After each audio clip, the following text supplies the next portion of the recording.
Hi guys, మా హన్నుబాబు చూడండి బంగారం లాంటి పకోడీ గంటని ఎట్లా ఇరుక్కొట్టి ఆడుకుంటున్నాడు. సో నాకు ఒక ఐడియా వచ్చింది, దీంతో ఏదైనా చేద్దామని చెప్పేసి. ఆ టిప్ మీకు కూడా యూజ్ అవుతుందని అనుకుంటున్నా.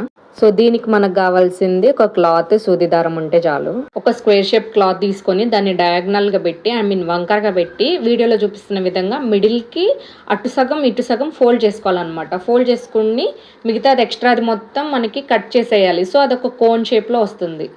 తర్వాత మనం కట్ చేసుకున్న దాన్ని తీసుకొని అటు సైడు ఇటు సైడ్ పట్టుకొని లాగితే మనకు ఒక లైన్లా వస్తుంది అనమాట. అటు సైడ్ క్లాత్ ఇటు సైడ్ క్లాత్.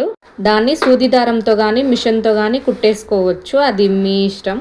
తర్వాత కుట్టిన దాన్ని మొత్తం రివర్స్ చేసుకొని ఇందాక ఇరిగిన పకోడీ గంట ఉంది కదా, ఇప్పుడు యూజ్ చేయాలి దాన్ని. సో ఆ గంటని ఇందులో పెట్టి అంటే లోపల సైడ్ నుంచి కుట్టాలన్నమాట. అప్పుడు మన బయటకు చూడడానికి నీట్ ఫినిషింగ్ అనిపిస్తుంది. సో మీకు ఇప్పుడు అర్థమైపోయి ఉండాలి ఇదేంటిదని. ఇది ఒక వాటర్ వడబోసుకునే గంట అనమాట. వీడియో నచ్చితే లైక్ చేయండి అండ్ ఈ ఐడియా మీకు ఎలా అనిపించిందో కామెంట్ చేయండి. ఇలాంటి మరిన్ని వీడియోస్ కోసం మన ఛానల్ని సబ్స్క్రైబ్ చేయండి.